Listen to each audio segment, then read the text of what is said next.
Yeah, then there's back away about 10 inshallah. We're not going in over there. We're going to go. I think you're like no, just around এটা হচ্ছে জান্নাতুল বাকি। এটা মসজিদে নববীর পাশে অবস্থিত। প্রতিদিন ফজর নামাজের পরে এই গেট খুলে দেওয়া হয়। হাজী সাহেবরা এখানে এসে কবর জিয়ারত করেন। এখানে মহানবী হযরত মুহাম্মদ সাল্লাল্লাহু আলাইহি সাল্লামের মেয়ে হযরত ফাতিমা রাদিয়াল্লাহু আনহার কবর রয়েছে, হযরত উসমান গনির কবর রয়েছে, অসংখ্য সাহাবীর এখানে কবর রয়েছে। এই জন্য জান্নাতুল বাকিতে জিয়ারত করার জন্য সবাই উন্মুখ হয়ে থাকেন।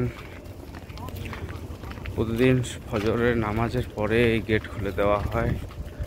অসংখ্য হাজি এখানে এসেছেন জান্নাতুল বাকিতে জিয়ারত করার উদ্দেশ্যে। एक बंदे ने रुकना सब ने रुकना।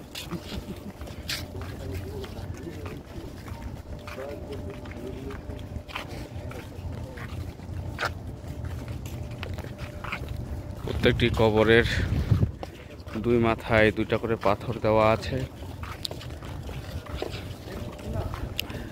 এখানে এখনো কবর দেওয়া হয়।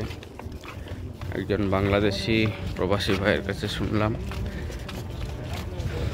এখনো এখানে কবর দেওয়া হয় প্রত্যেক 2 বছর বা 3 বছর পর পর। আগামী রমজান মাসে আবার কিছু মানুষকে এখানে কবর দেওয়া হবে।